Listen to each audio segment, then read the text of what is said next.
Hey, how's it going? So, welcome to episode three of the Forefront podcast. We have Jack again as our featured host, and then we have a new guest, Gregory Malchuk, in the room today. Some of the more veteran intactivists maybe know him from the past. Definitely check out his YouTube channel if you haven't already, as some great content from way back in the day, great intactivist content from way back in the day. So if you haven't heard of Gregory yet and haven't checked out his content, I would definitely recommend checking out his YouTube channel and seeing what he's about.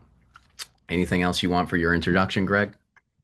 Uh, Thank you for that glowing Hi. introduction. Yeah, I guess it was a bit of strategy and a bit of philosophy. So go ahead and check out my channel if you want. Cool. Cool. So today we're going to be partially, a portion of the conversation is going to be focused around parental responsibility to men who feel like victims of genital mutilation and the relationship that they have with their parents, and then kind of the expectations that they have for their parents in terms of advocacy or support. And then we're also going to do some reaction content. So we're going to look through some photos that have been shared with us that present how significant of a problem infant circumcision is and kind of the mindset that we're dealing with here in regards to that. So, in other words, how much deception has taken place on this issue and how far we have to go with working with people to evolve them consciously and get them to understand and build a mental model on this issue. And that's partially why we do the reaction content is to show the larger intactivist space and whoever's watching this material what we're up against here. If you're not somebody that's continuously researching this online and checking out all of the content that's posted in this space or around this subject, then you might not be aware of the degenerate and very disturbing content that people are sharing around this topic. So we want to kind of illuminate that and bring it front and center and then, give our perspective on it and how, we think people should feel about this, to be honest with you. And it's kind of setting the tone for how we should expect to feel and giving people kind of the confidence to feel upset and negative about stuff like this that's being presented or feel like they can publicly challenge it. But before we get into that, is there anything you guys want to dive in on, Jack or Greg? No, I'm pretty good. Okay. Yeah, I think that's interesting. And yeah, I think another way I'm thinking about the React content, which is kind of what you were saying maybe, is I want people to get mad, basically. At least that's how I'm feeling personally around this issue. Yeah. Is I'm feeling mad. I'm feeling very strong emotions. I don't know if I can fully describe them with adjectives exactly what they are, but it's a very strong and chaotic emotional feeling. And I kind of want to get other people to feel that way. So by whatever means necessary here. So what that's going to mean to me is I want to react to content that's going to have really strong reactions from us, and then I kind of want to be controversial in some ways. I kind of want to have people feel really strongly about this. So I want to present a very strong view and have people maybe even react to me very strongly. So that's kind of what I'm going for here a little bit. Yeah. I appreciate just the straight up transparency here. And we're trying to invoke a reaction, or at the very least, like if this doesn't really bother you, why doesn't it? Um, and if you can articulate that further, because there seems to be at times an incredible level of asymmetry in the sense that um, I'm literally chilled to the bone with what I'm reading. And how are other people, how are other people responding to this? Is it very benign? Is it pretty blasé? I'm very confused here on how some of this stuff that's being said online and in person is even remotely tolerable, and how we're still creating an environment where people feel comfortable saying this shit. I don't, I in left in this like continuous and perpetual state of confusion around this. And then it's not even really fair, maybe, for me to feel this way, but sometimes I see the goofiest shit from intactivists responding to this, and maybe it is for the best, but it's just such an infantilization. They'll be like, I want to hack that foreskin off my son.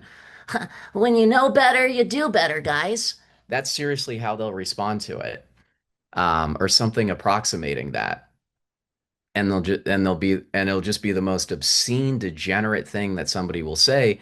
And I'm like, are we doing the right thing here by having such a blasé attitude towards what was just shared? I think that there's actually a lot of wisdom in coming down really, really hard and setting a tone for how offensive this is, how really irredeemable it is, how this is a violent offense, how this is felony sexual battery. You'll see in a lot of my comments, I fixate around that part of the messaging. Hey, this is felony sexual battery. Like even for something pretty innocent that a parent will post around this. I think there might be a lot of wisdom in coming together as a collective, as an activist collective, and having this somewhat unified messaging. I'm not saying it needs to be, you know, gosh, all right, mm, avoid that.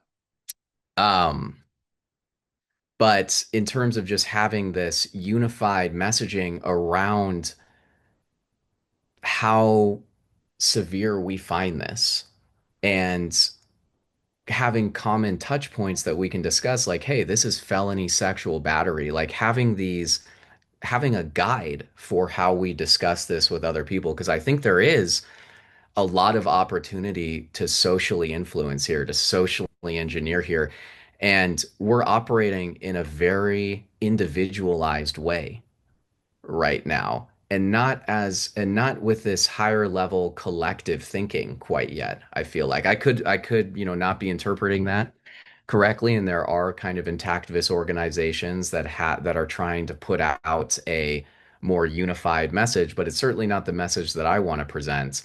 And I think there's a lot more strength in numbers, and I think that there's a lot of opportunity to here to set a very different tone. We're setting a tone of permissibility when we even frame it as a choice at all, or like, oh, you're taking away the choice from your son, or something like that. Even something like that, which might seem very benign, I think can play a huge role in psychologically engineering people. Like, it's not even like the choice part of this, the medical side of this. I think it actually diminishes our position to discuss it at all. And we should be fixating on, hey, this is violent felony sexual battery. This is an amputation of the primary sexual sensory tissue on a child's penis. And if it's just me, I'm like the only guy.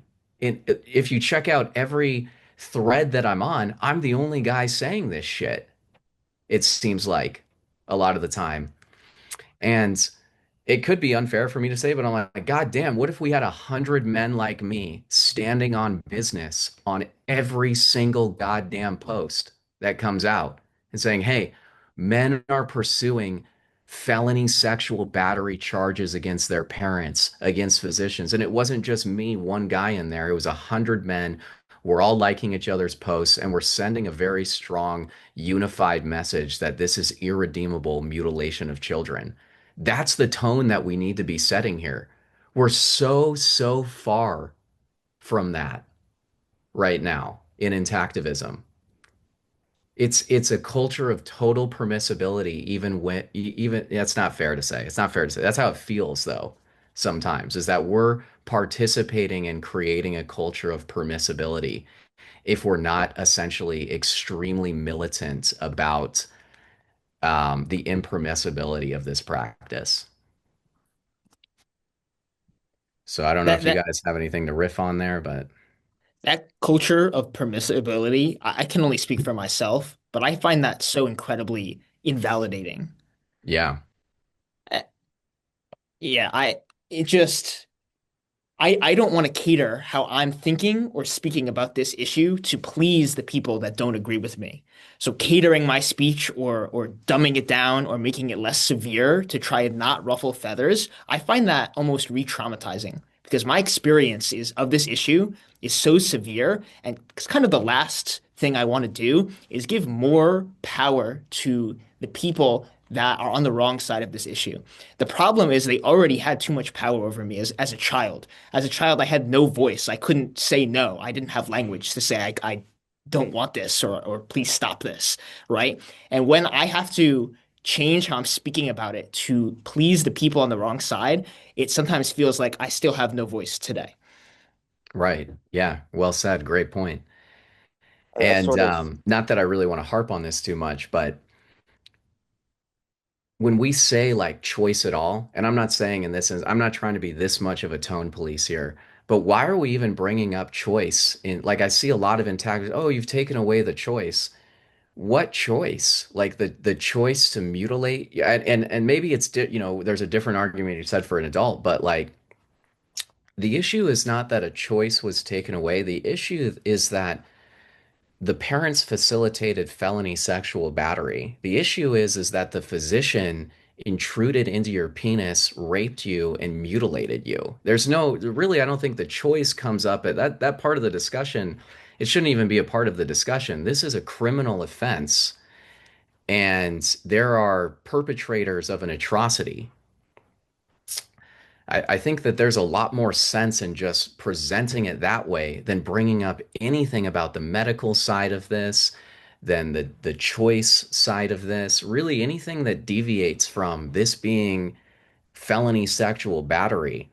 I think it's possible that it can really diminish our position at times. But I'm not saying that conclusively in all instances. I think there's utility in a lot of different ways. But overall, I think ideally where we would leave people and where people would be left with, and the only environment that we would create for them and allow them to operate within is that this is a criminal offense and this needs to be criminalized. This needs to be policed. This needs to be completely abandoned.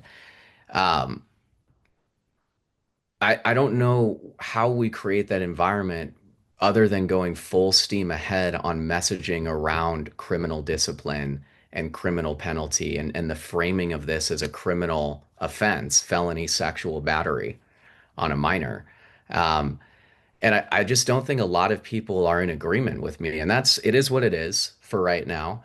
But yeah, a lot of intactivists, they want to pursue the most gentle of education possible. And I think it can be effective at times, but I think the larger overall vibe that we need to create is one of radical impermissibility and criminal discipline for a criminal offense or an atrocity on children.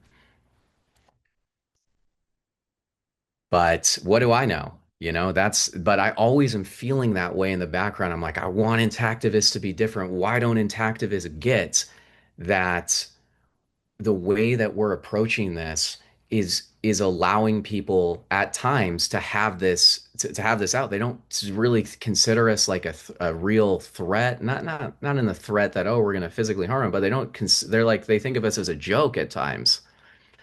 How are we creating that environment?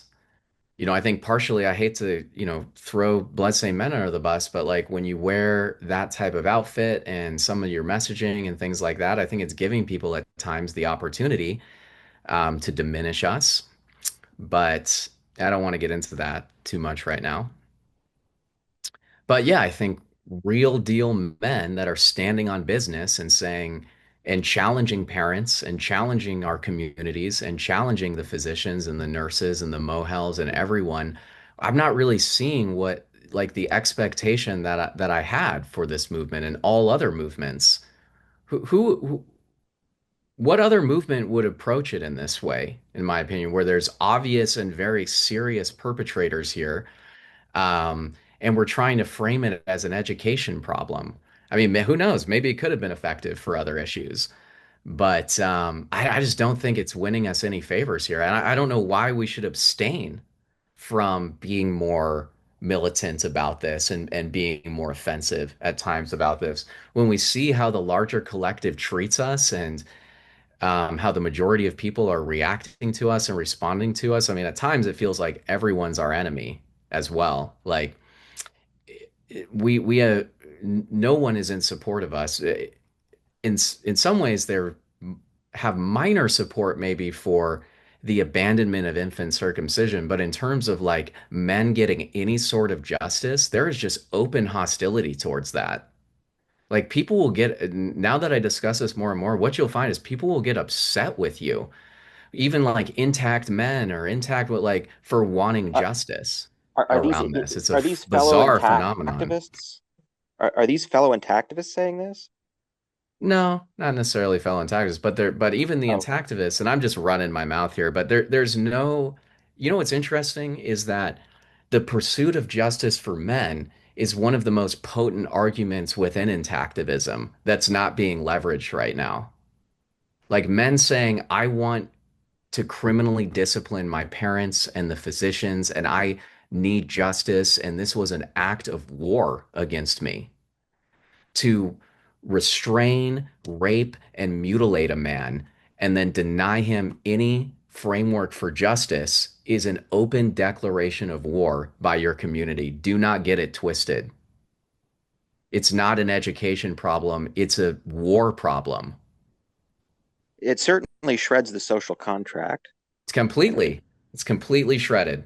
So, um, and that's another part of intactism. All of the men in intactism, for the most part, have remained completely nonviolent. Despite this being the most obscene of atrocities, there's like one rule we all know you have to follow, which is don't fuck with a man's penis. And that's exactly what was done. And all of us have remained nonviolent as long as I've heard. Why is there no acknowledgement of that? You know, we're hearing all this shit about how men are trash and things like this left and right, especially straight white men, if we're being honest. But um, why aren't we speaking about the Christ-like nature of all of these victims of genital mutilation who are aware of what was done to them, um, and are violently upset about it even at times, but have chosen a very diplomatic and peaceful route? Why isn't it ever discussed how charitable these men are, how Christ-like these men are? Like, oh, we want to give all of these people a religion, worship these men that have forgiven the highest order of atrocity in our communities and are treating people with so much charitable nature right now. And I don't think that environment is going to persist forever. So, I, um, I more admit and that more is men are waking up to this. the historically peaceful nature is a bit of a surprise. I also do think the choice framing is very interesting. I mean, it's kind of ridiculous. The FGM doesn't the anti-FGM movement doesn't talk like that. You didn't take away her choice to go cut her clitoris off down, years down the line. That's ridiculous. Um, they frame it as an egregious violation of bodily autonomy, a criminal. Um,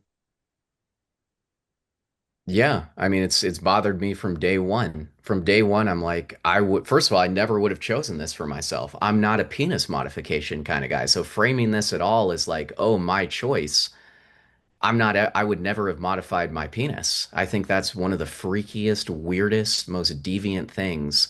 Unless, maybe in like rare instances, there's this minor cosmetic enhancement where you remove a millimeter, a few millimeters of overhang or something, or you have a real gangrene or some cancerous, like maybe there's some, for cancer or gangrene, I mean, there's real merit there, but um, a full amputation of the entire foreskin and the skin system, that is an unfathomable reimagining negatively of male sexuality. And so never in a million years would I have ever have chosen what was done to me here. It's so far from a choice discussion to me. So Right. far removed from that. Making in that Finland, that choice is, I think you might have kind of said this earlier, Carter. That's choosing to electively intrude into a child's genitals Yeah. And that's not even the worst part. It's like obviously you have to intrude into the genitals to perform a invasive procedure. That's obviously an intrusion. I wish they only intruded, right? Right. That Yeah. would be that would be a blessing if they only intruded.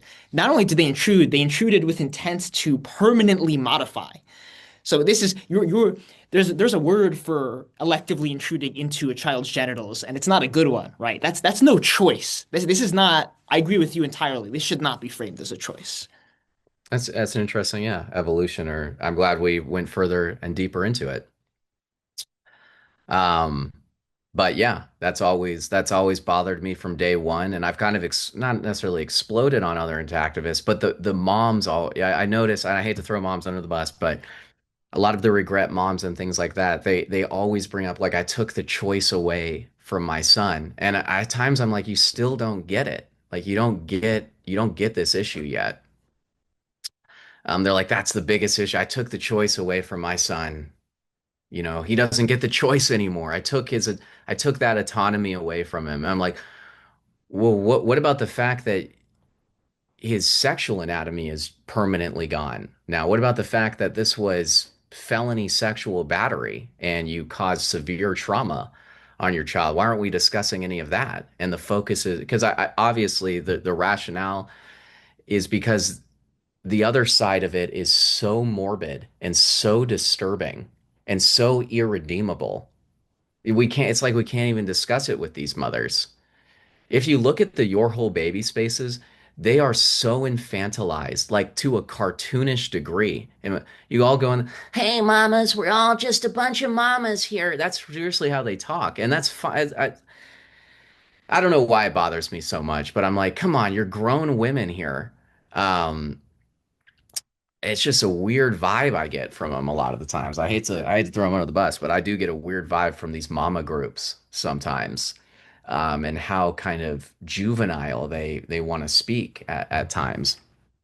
But that's probably a ridiculous concern. I'm a weird person, and I get upset with a lot of shit I probably shouldn't. But yeah, the Your Whole Baby and a lot of these regret mom spaces, your intactivist mom spaces, they're not being exposed yet to how this larger group of intactivist men or victims who are men feel about this, and they're really being shielded from the more unsavory parts of this. And maybe that's, I think that's possibly for the best even right now.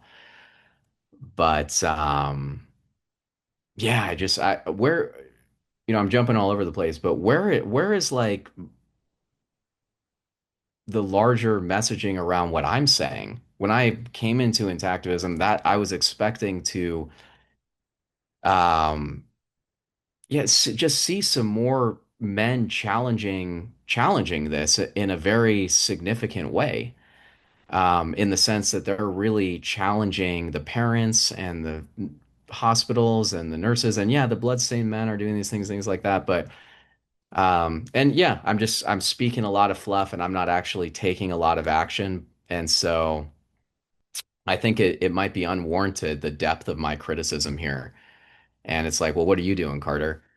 But I would love to see what I would love to see is 10,000 men with my psychological profile emerging onto the scene here and speaking our minds. Do you think 1,000 men, like, I'm trying to bring in an example, and I can't, nothing's coming to my mind right now. But um, even like 1,000 brother K's, I'm not sure would really move the needle here. And if we scaled more and more of this in existing intactivist strategy, I don't know how effective it would be. If we had all the manpower in the world with this existing presentation and this existing framing of the issue, I don't know how far that's going to take us at this point. I, I think a large part of the problem you're talking comes about not just from the bad moral philosophy, but also from bad or very unclear, not hashed out strategy. So I think maybe the unspoken reality is that a lot of intactivists maybe don't think that they're ever going to have the cultural bite to actually achieve, justice for the victims, uh, punishment for the perpetrators, maybe even a ban on child circumcision. So, when you start from that framing, there's only,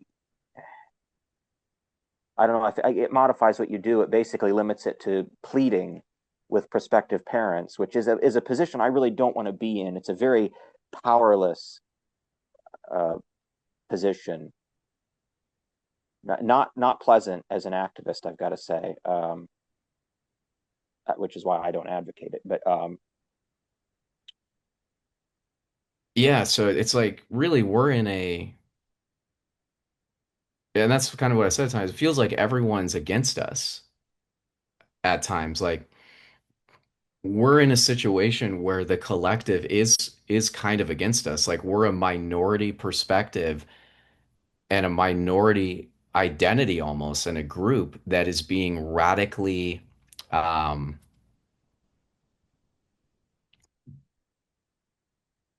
I mean we're being mistreated, number one. It's beyond that. We're being it's the word's not coming to me, but in the leftist spaces a lot of the times we're being oppressed.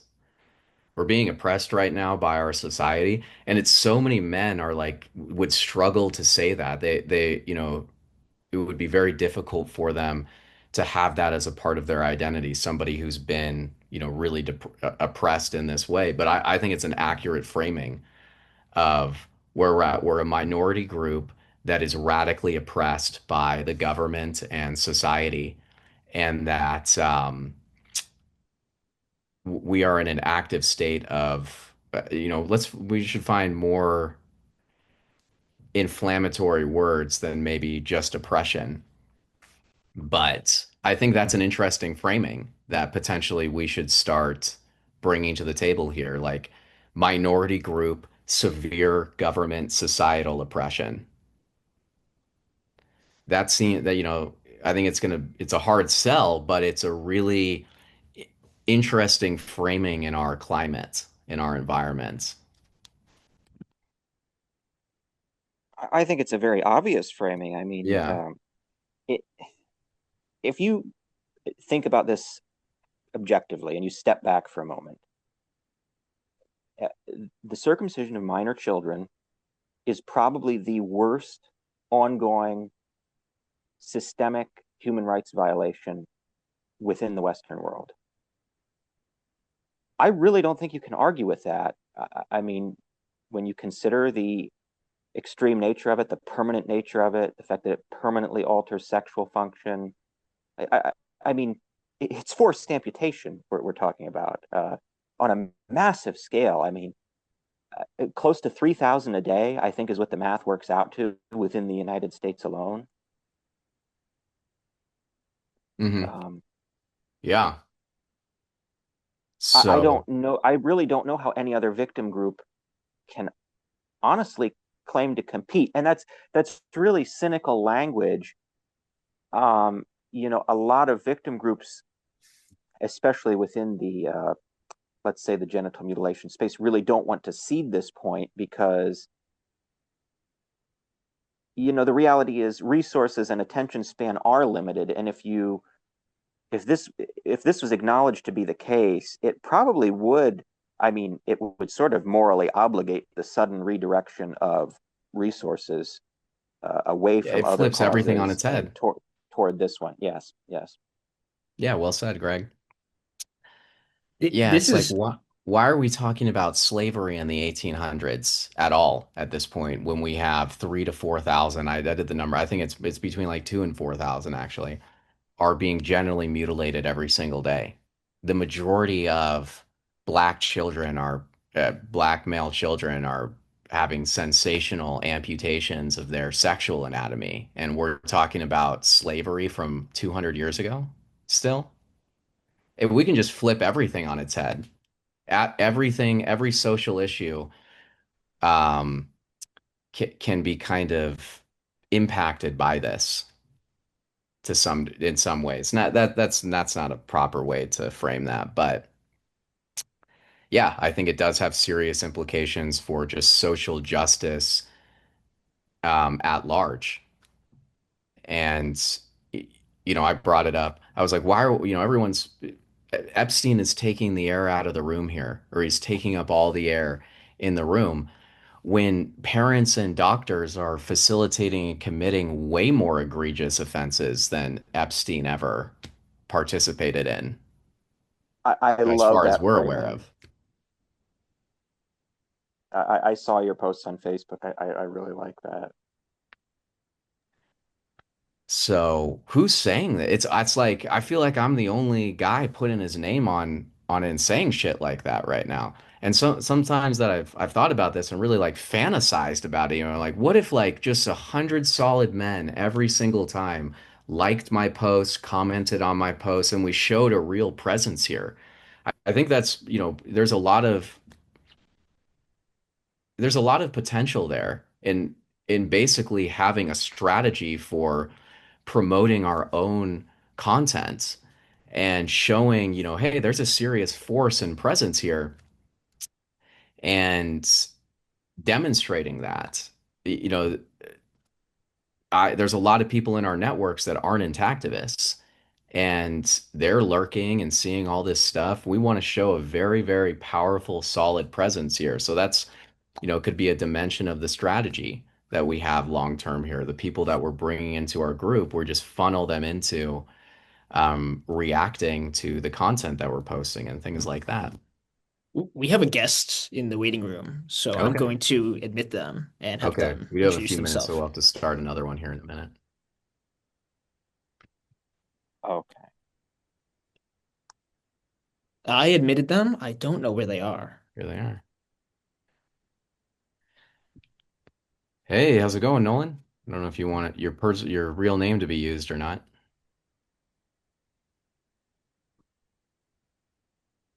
We cannot hear you, Nolan, if you're trying to talk. Okay. Well, we'll give him a Well, minute here. yeah, If while not, he's doing that, I wanted to respond to some of the stuff you guys were saying, yeah. which is I think it's so interesting because I completely agree that this framework that we're presenting, this social justice framework around this issue, is completely absent in all the other circles or pre-existing activist groups around this issue, at least in my personal experience. And I find there to be a lot of problems with that, including, like you said, you just don't see anyone else doing this. But also, I think it's failing to speak to some really important victim-centered aspects of this issue. As in, for all these other social justice issues that are popular today, people are always kind of checking their implicit biases and how they might accidentally contribute to a negative culture around the social justice issue. And I'm finding that the legacy or existing intactivist organizations don't really consider this perspective at all. As in, when they're telling activists that, hey, it's destructive when you speak strongly or communicate strong emotions for whatever reason, because they think it drives people away or whatever, I think that's actually really destructive in a lot of ways. As in, that drives away a lot of activists or potential activists away who are having very strong feelings. And I think it's not paying proper mind to the implicit biases associated with that, including like saying that, and this has been the case in society for a long time, that people suffering with this issue should stay silent about it or don't have the license to talk about it. And that's been very, very true in my experience. And that's one of the main things I think we need to overcome. And some of these legacy organizations are perpetuating that, which I actually think is contributing to the system of harm. Yeah, well said. And I think there's a lot to unwrap there that maybe we can get into in another episode of this. I want to give it some additional consideration and think through that a little deeper. Um, but and I do this all the time. We do this all the time. We challenge the existing intactivist organizations, but I think the next evolution for us is to create the environment and the spaces that we want. And we're not going to see these spaces materialize independent of our association with them. Like we're gonna have to be the. I'm always like this whole time I've been waiting for the cavalry to come in and save the day here, and it's just not gonna happen. I'm starting to feel like I have to be a part of what I want to see, or it's never going to come to fruition. Like I have to directly materialize it into reality with a group of people and play an intimate role in that process, or I'm never going to see it come to fruition. Which sucks. I mean, I wanted that obviously we'd want all this to just materialize and not have to do all this work, but I just do not think that's the way things are going to turn out. And there's nobody coming to save the day here. All right, we got just one more minute in this call, and then we'll just spin it up again and finish this off. That sounds good to you guys. Ideally, there would be a pipeline for people to who don't want to or can't psychologically engage. Okay. Do you want to finish off your point, Greg, or move on to something different? Oh, yeah. Uh, well, ideally, there would be a pipeline, an existing activist infrastructure where people who can't, because of career considerations or can't just psychologically be constantly engaged with this, can just put a part of their disposable income, and then people of the activist mind that we're talking about will put this into a reality. Um, but Mhm. that isn't the case at the moment. So I think we probably are going to have to be more active in creating that situation. Yeah. So, gonna move on to the reaction content, and we're gonna get better at this, guys. We're gonna have some stronger content to react to next time around. And I think I definitely think we all need to work on being more charismatic as well. I hate to say it in some ways, but I think we can be a lot more effective by being a lot more personable and being a lot more charismatic on these calls or on these episodes. But I think that'll get easier and more straightforward as we just continue to have these spaces and get more comfortable in them and kind of habituate to this type of environment. But I'm going to, and the reason that I'm bringing that up, not to necessarily critique us, but to say I think an area for improvements. And it's obviously way easier said than done. Oh, just be more charismatic. Like that doesn't happen overnight. But just something to maybe be aware of is that when we're kind of not necessarily we're doom and gloom the entire time, but a little, but it kind of we are a little bit. And it is this very intense, kind of dreary, morbid sort of discussion. And I think there's opportunities to inject other emotions into this as well, and other ways that we can relate and be personable with people. But anyway, I think early on it probably is going to be dark, just because yeah, there's going to be a bit of a reality check as to, I that's fair. guess, Yeah, what we would say is a lack of progress. I think that's very fair and reasonable as well. Okay, Other social justice issues, I wouldn't describe their figureheads as charismatic, but I would describe them as empowering. So I think fair maybe enough. that could Yeah, be an angle here as well. That's not a negative emotion. yeah, good points. Okay, my screen here, going to Discord. And what we're looking at on Discord now is some x.com or Twitter comments that were left actually in the Forefront Discord. So if you want to join, for anyone in the audience that's watching this, if you want to join the Forefront Discord server, we have that link in the description. It'll be in the description of this video on YouTube and Facebook, and it'll also be in our YouTube channel description itself.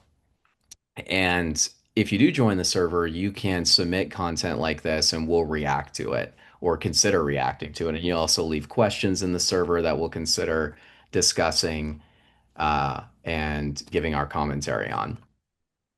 But to start off here, this is a series of comments that was left by somebody in our Discord server. and they wanted to highlight I believe this is a potential mother or, yeah, a potential mother who's making the argument that in the United States, you'll be bullied. Your son will be bullied if you don't circumcise him. So she's making the argument that, hey, we should circumcise children. We should amputate the foreskin from children because they might get bullied later on. So we should commit felony sexual battery and permanently amputate our children's genital anatomy because of a hypothetical scenario where in the future they'll be bullied for what? What will they be bullied for, guys? For having an intact normal penis. So the mother is worried, the potential mother is worried about bullying for being a whole intact person. And so let's Yes, just take a moment to really we consider how insanely retarded this whole situation is. we we need to become the worldly agent of the bully and actually do worse than the bully could ever do because we're going to use knives to Seems like that's all they mutilate. respond to, these people. Like, we win by maybe being the biggest bully in the room. You know, we got into this mess. Think about how we got into this mess. How are we going to get out of it? Maybe the same tactics. I hate to Uh, say it. yes, actually, this may not be the right forum for this, or we may not have enough time for this, but I think we need to basically make the cartoon interpretation of what people think school life is for intact boys, the reality for circumcision. We need to make circumcision unpopular. Uh, I think that's almost an issue of its own, but I have thought about that. Yeah. Yeah, it's obviously way easier said than done, Yeah, but I mean, I haven't fully right. worked out how that might be the case, or how to make that happen. But another thing I'd like to add: how do we know what she's saying is true? I don't think it is true. First of all, um, compulsory communal showering hasn't existed basically anywhere in this country in 30 years. I actually, So yeah, I agree with you. I don't a- know if this is, I mean, she's as saying a very sensational things here. as a strict matter, I don't know how other people would find this out unless the person volunteered it. But actually, beyond that, could someone tell me why when the German foreign exchange students or the Spanish foreign exchange students or the French foreign exchange students came to our school, the American girls all wanted to fuck an uncut dick? Could somebody explain that to me? So it clearly can't be that big of a handicap when you have every girl in school hanging off of you. I mean, the whole thing is a farce. The whole thing's ridiculous. So, Exactly, exactly. yeah. Thanks for chiming in Yeah. there. All right, the I next comment here, and I'm going to go through all of them really quickly. Did you want to say something though, Zach?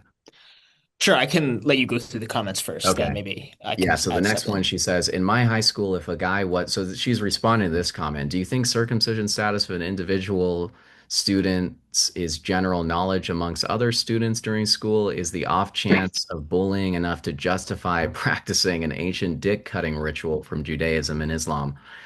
She says, in my high school, if a guy wasn't circumcised, it would be basically public knowledge once he lost his virginity. Teens are brutal, and I want my son to be able to be a Chad without having to worry about that. Even if she is, even if she, I think she is being genuine, to be honest with you. And even if this is some weird troll account or something, we've come across enough people who really do think this way now to not be to be uncertain if this is a troll or not. I mean, I would not say this is a troll, actually. I've come across plenty of people like this. So I think there's a portion of intactivists that they see stuff like this, and the portion of intactivists that don't expose themselves to the more unsavory dimensions of this domain, they are like very, very awestruck at times when I present some of the commentary that not awestruck, that's not the right word, but they're really taken by surprise, actually, by some of the stuff that I'll share with them. And I'm like, I'm seeing this every day, though. Like, they have no idea really how this issue is being discussed at scale. A lot of the men who suffer over this, they just kind of privately suffer and don't expose themselves to a lot of this, and that's fine. But there's a whole world out there that is in that I think would blow a lot of people's minds that have kind of sheltered themselves from the complexity of this subject. But then she goes on to say, I know, but so he says, circumcision in the West is almost exclusively an American phenomenon. In Europe, this is very rare, at least before all the Muslims came. I know, but I plan on being an American my whole life, and I don't want my son to resent me for not getting circumcised because he feels insecure. America is the only place that matters, though, and has ever mattered and ever will. Also, probably not his girlfriend would do that, but I wanted to be able to get laid on a night out once in a while without being scared of that. You're gonna maim your future sons because check notes, peer pressure. I guess so, yeah. So there, guys, so many of the parents are aware that they're maiming their children. I'm gonna be honest with you. That's where I'm left with, where I'm left at. So I see it every day online, and I think there needs to be some acceptance. I want to see this acceptance within Intactism. This is not strictly an education problem like they're trying to make it. We are in a nation of severely degenerate people and just a gluttonously degenerate people, really, in my opinion, to the very core. Gluttonous degenerates and deviants. And if you don't like that language, then stand on business and make your case. But I think we have a lot of substance for that argument. Yes, it's not an education problem. It's a problem of us living in a country where a large part of the population has the psychology of concentration camp guards. That's the problem. And yeah, so I just it's just I mean, is it useful to tell these people that it's just like it's that the opposite is actually the reality? Like, I mean, I hear like I look at the YouTube comments and I should get back on Twitter because I feel like I could pick up stuff like this there too. But like on videos on circumcision on YouTube that are posted recently and get like mass circulation and get people commenting, I've seen people, Americans, be like, "Yeah, we talked about this, and us uncut guys were high fiving each other," and like I genuinely believe it's becoming a cultural positive. to Now that what? I think that's to be intact. Yeah. Now I think that's probably a fairly recent phenomenon, but I think it's a very real phenomenon, and it should be kind of obvious. I mean, being intact is fairly empowering. Being cut is rather disempowering. I mean, there's a lot of sunk cost, Stockholm syndrome kind of situation. Yeah, I mean I it's don't know. I don't know if we really want to make I think I see what you might be getting at a little bit. And the reality is that intact men have been treated like absolute ass by the collective as well.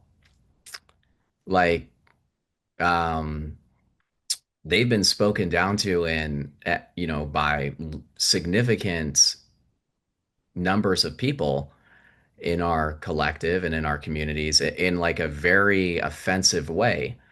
It's possible that there's a degree of them that feel offended in a way that they would kind of champion an intact status and speak down about this procedure happening on infants in that way. But I don't, they don't seem to be very, Right, right. In a casual way, they don't end up becoming activists, yeah, but yeah, they don't really care about it's mainly just for a quick boast, maybe, because I've seen what you're talking about as well. yeah, yeah, Yeah, it's a quick boast, but in the sense that, it's better than you know, nothing. I mean, it's sort of the tip of the iceberg, maybe on cultural changes that are happening. yeah. But yeah, I don't know how much. can be there could be a lot to leverage there though, actually. Hey, all of these intact men your whole life, although it is changing, people spoke down on you in our culture and community, and they were totally retarded the whole time. They were unreasonably offensive and completely retarded. So, do you want to return the favor? Because you have every fucking right to. But I think it's a hard Yes. sell. I honestly think they just don't want to be involved in the drama. So, Yeah, I mean more than a passing mhm. boast, as you say. I think if we're going to try and uh, help speed up any of this in society, these kind of views, I think we want to be careful in the sense that what I don't want is I don't want there to be fully the preference for intact. And now, if you're cut, not only are you dealing with the physical consequences, but now you also have to deal with this additional societal shame. So I think the manner we do it is going to be important, but I think there is going to be some place for that done tastefully. Right. It's possible it turns off a lot of men that could have been potential allies, but really,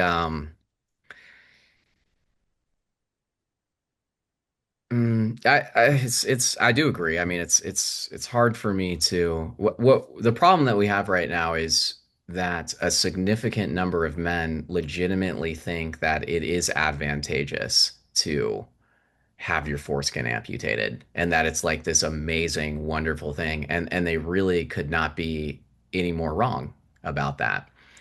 So, as much as I want to like shield the men who feel like victims and even the men who don't from too much trauma. I'm like this situation we're in right now, and I'm willing to seriously consider though what you're saying here, Jack, and incorporate it into my own advocacy. And you play a significant role in shaping the direction that we go down.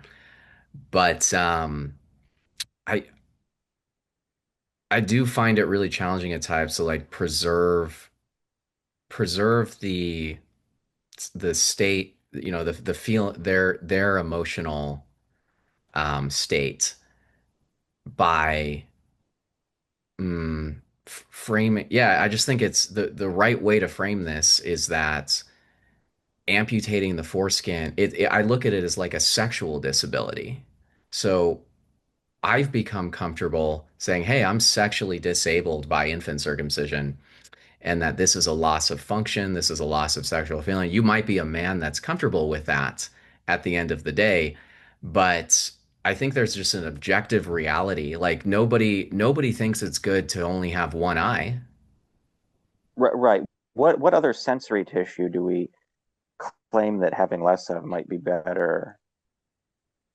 So I agree you might need to be careful about it, but I'm like, you know, I want to create a whole different culture around anatomical preservation. And that there is just objectively better anatomical states to be in than others. And it almost feels delusional. Like, ideally, I think we'll get to a place where all men say that have been circumcised, particularly in the juvenile phase, they say, "Hey, I am genitally mutilated, and it's not, I still find happiness in my life, and I still feel like, um, a competent person and I'm not this totally destroyed person, but I was genitally mutilated and my sexuality is diminished because of that. And it would be better to have been left intact and have an intact penis. And maybe they're even pursuing restoration or looking to pursue regenerative medicine of some kind. But nobody with one eye is trying to think positively about or like see having one eye as being beneficial or the ideal state to be in. So I think that there we do need to make sure that we're not um, sinking people further and further and further into depression and despair and things like that. But eventually, we do need to get to the point where we can commonly recognize amputation of our primary sexual sensory anatomy as something that we should really be avoiding at all costs. Like the mentally, we should be trying to preserve our genital anatomy at any cost, and we should be avoiding the amputation of it as much as possible is just kind of where I stand at the end of the day. But I do think you bring up a good point, Zach or Jack. Jack.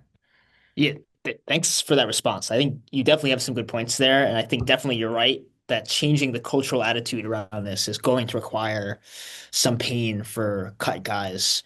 I just want to make sure if we're strategizing about it, what strategy we have, I want that strategy to feel like we're giving something Yeah, to the cut men instead of doing it to them. So if we're going to have this negative stereotype around this thing, maybe we can let the cut guys be the bearers of the news, the people shaming other people for having the wrong opinion on this or for cutting or whatever it is. you're right because it's a very hard sell to say, hey, identify as a victim, think of yourself as genitally mutilated. Like that's really what we're presenting to people at times. That's how they interpret it, at least. Like, what do I have to gain by listening to you and potentially adopting your identity? They can only lose. Like, just not a lot of people maybe are like us in the sense that we are absolute seekers of the truth. And we don't give a shit if it disturbs us to our core and radically changes our entire ideological frameworks. We'll continue pursuing it at any cost to ourselves. That is just not the majority of people at all. Um, and the minute they feel bad vibes, they're going to run away. Or like, yeah, Yeah, It's so interesting because, and then I want to let Greg go too, but I just think it's so interesting because that's not currently where I'm at in this issue at all personally. As in, I'm kind of enjoying being here in some weird ways. Like obviously I don't enjoy what was done to me and the consequences of that. But given that it happens, just being here, it feels very empowering and it also feels like I'm really early to something. It feels like I kind of found out about the next big social justice issue or the next big thing before it happens. And I think there's going to be a lot of opportunity there. And that's kind of how I frame this in my own mind. So I don't know exactly. That's going to be different for each person, what they value and what would make them comfortable being here. But I kind of want to get people to that point where they don't feel like it's a sacrifice to be here, where they feel like, well, it sucks that it happened, but given that it happened and the options of joining or not, they want to join. It's in their interest to join. So I want to kind of get to that place. yeah, very interesting perspective. yeah, I mean, what do I have to gain um, from agreeing with intactivist principles and maybe even joining the anti-circumcision movement? Very little. Actually, within conventional intactivist frameworks, probably nothing. Actually, you know, in terms of providing incentives, I do like the idea of justice. I like the idea of regeneration technology being offered, maybe the prospect of financial compensation through opening up the tort laws, which is another goal intactivism should have. Uh,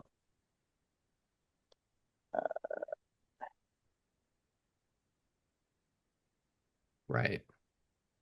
but yeah, I mean, it's a large psychological cost, and I hear Jack saying, he does enjoy being here. I mean, I agree. I think for a certain uh, intellectual subset of people, this actually probably is an improvement over just sitting alone and trying to avoid thinking about it.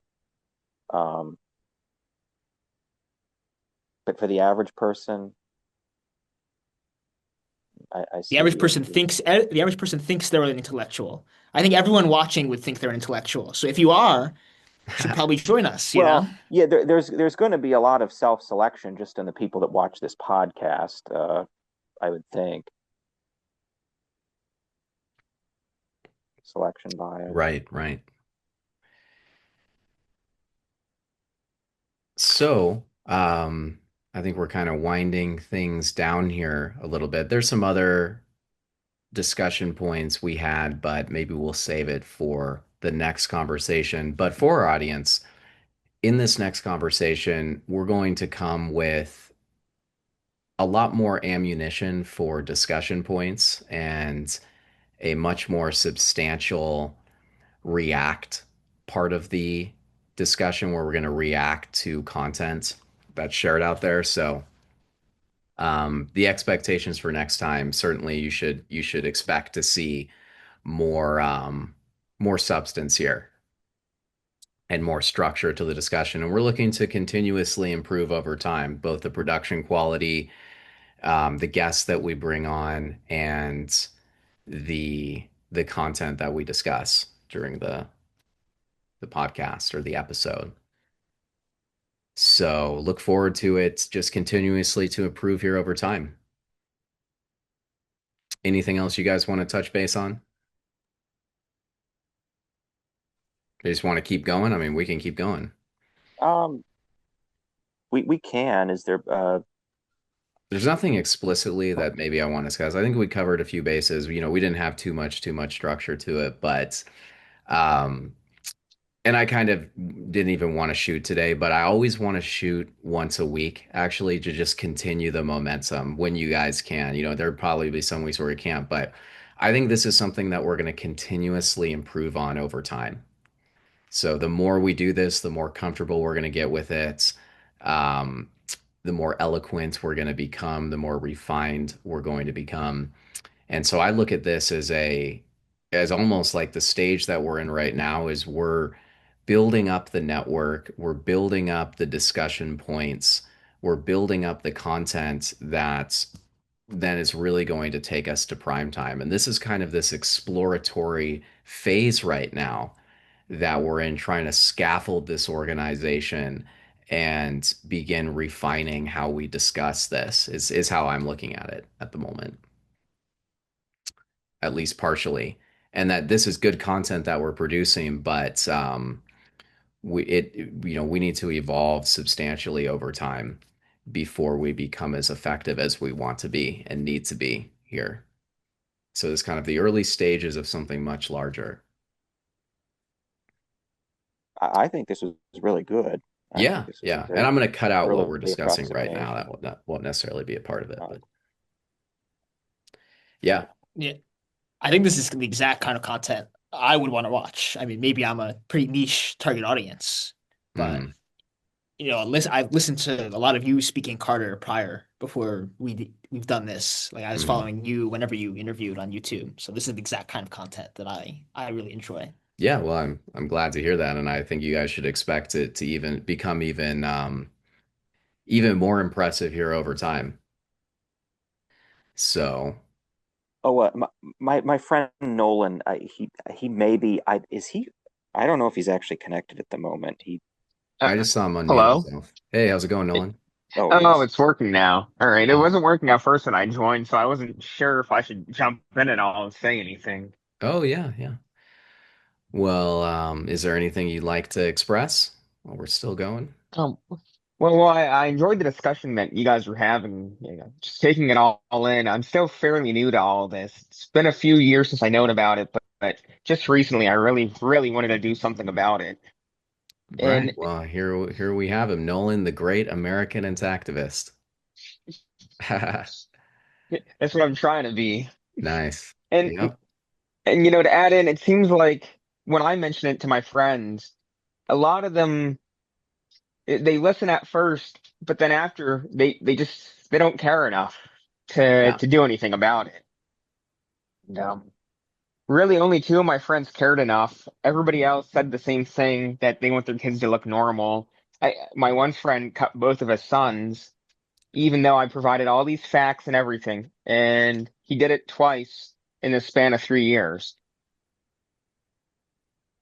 And the same thing happened with my sister. Um, I found more out over the past weekend about it is she was debating not doing it, but my brother-in-law had it done and he didn't want to hear anything about it, and they did it just for that. And the insurance wouldn't cover it, and they had to pay out of pocket for it. Damn. Yeah, was this recent? Yeah, about a year ago. Yeah, man, that's just brutal to me.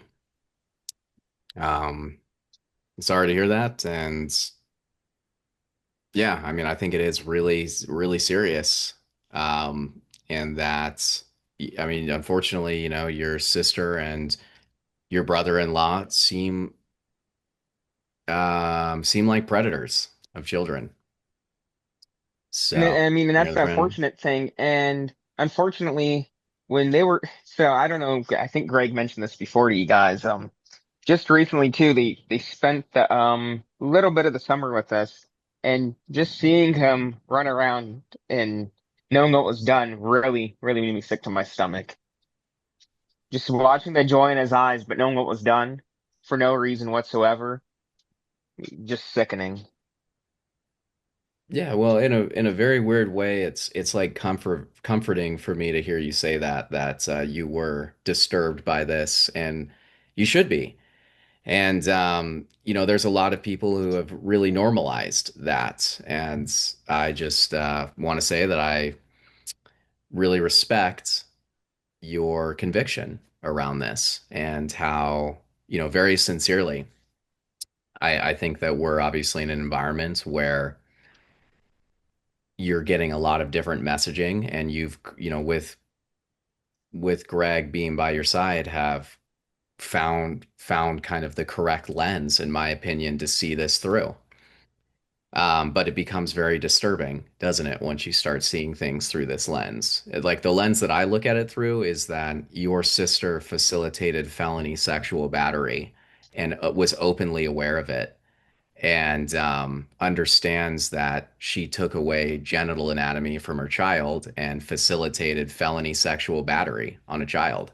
And she saw all the pain that he went through, all the suffering, and diminished it and put it aside. She would hate to have that happen to her at any time in her life, but facilitated on her child. So to me, it's just like it's difficult to even ever being able to have a relationship with somebody like that again. Um, so yeah, I think it's incredibly morbid, the situation that you're in, and I've been in similar situations, not with like a sister or something like that, but it's completely damaged my ability to have a relationship with that person. Um, It's just, it's hard to deal with. yeah, our society's normalized it so much that it's like, oh, well, she's not in jail, she's not getting any criminal penalties, nobody's treating her any differently, nobody's treating the brother-in-law any differently. That's the logic I would actually run into with people back when I used to engage with people on Twitter. It's like it's currently legal had its own moral pull to it, which Yeah, is philosophically that's ridiculous, but that's apparently how the average person works.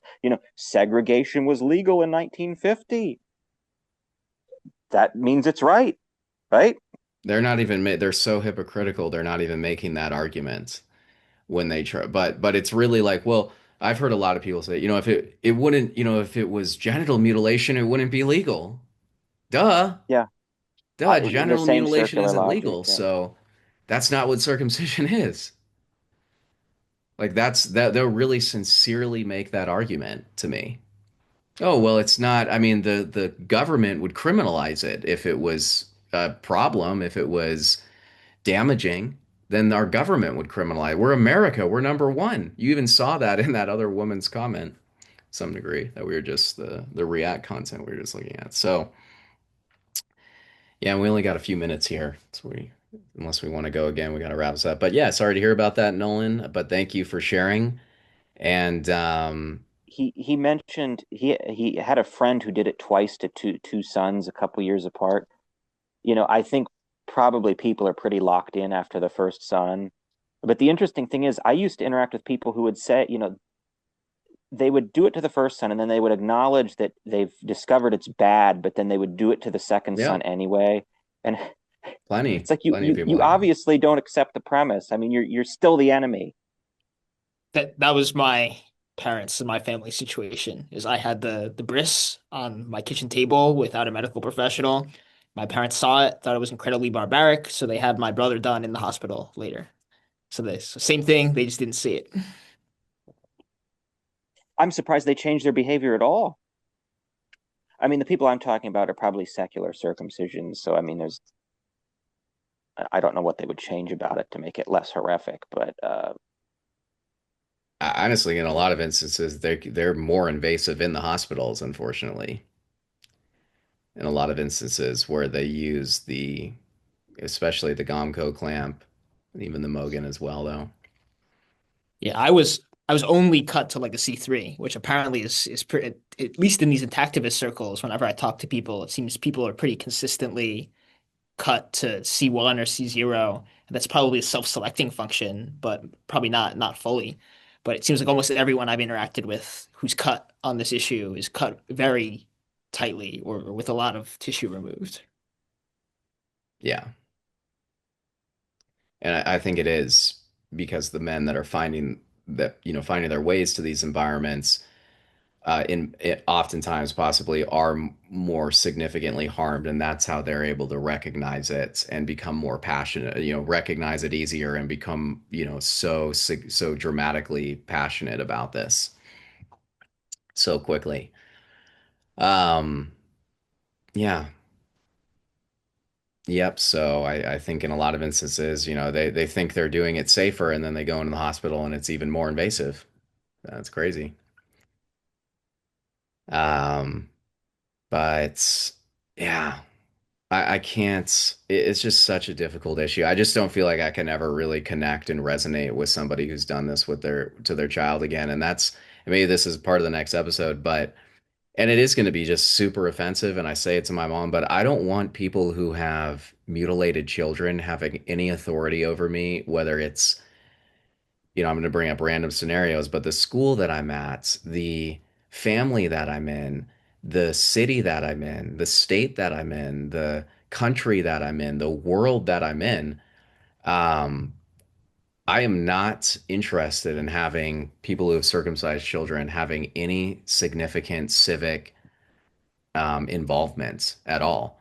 And so I want to consider, and I'm already actively doing it, weaponizing this issue against all political rivals and seeing how much ammunition and momentum, maybe not right now and but in the future, could be around that, could be surrounded around that. I think it can be a very powerful way. I mean, we see this all the time in the political arena, character assassinations based on their behavior. And so I think this is a very damning dimension of somebody's behavior that should absolutely be weaponized. I would argue it's not even about being in our individual best interest to diminish their authority and potentially completely remove them from any authoritative position. It's our duty to do this. It goes way beyond what we have personal vested interest in. And it's our duty to remove these people from the political arena entirely. I don't mean, take them out, but I mean, take out their character and assassinate their character. And I think there's a lot of ammunition that we could have down the line, but we're obviously not in a position to really execute on that very effectively right now. The numbers that we Right. I have, mean, but there's practical purposes for why you'd want that too. I mean, you wouldn't want these people running a medical practice you're a member of, no, uh, you know, spreading the same nonsense. I mean, even if we started to abate the practice in a global sense, or well, in a macro sense, you'd still have these people on the margins advocating it in various yeah, I, ways I or mean, coming up with I think there's baloney something very, justifications in the very marginal cases. different psychologically at times with people who can recognize this and people who can't. And particularly the people that didn't have to be spoon-fed all of the information. Like the fact that we were kind of able to organically recognize this independently at somewhat young ages too, I think is extremely impressive. Extremely, extremely impressive, and it shows a lot about your character and about your intelligence and your ability to challenge the social norms and things like that. And so I think that there's very positive political elements to this in terms of our capacity for political positions. I know we This got is one what minute. Yeah. I feel like this is what they've said they wanted growing up until you actually do it. As in, I read books like 1984 and The Giver, all these things Right. about the person challenging the dystopian status quo, and that was appreciated in the novel. And then you actually try and do it, and it's just like, nah, we don't care. Right. Yeah, especially on an issue like this. But We don't yeah, we want got you 1 minute to here. tackle Anything it. else anyone want to get in? Let's join Signal again here real quick to do a debrief, and then we'll leave it at that. And we'll maybe add you to Signal, Nolan, here soon. Get you in that discussion.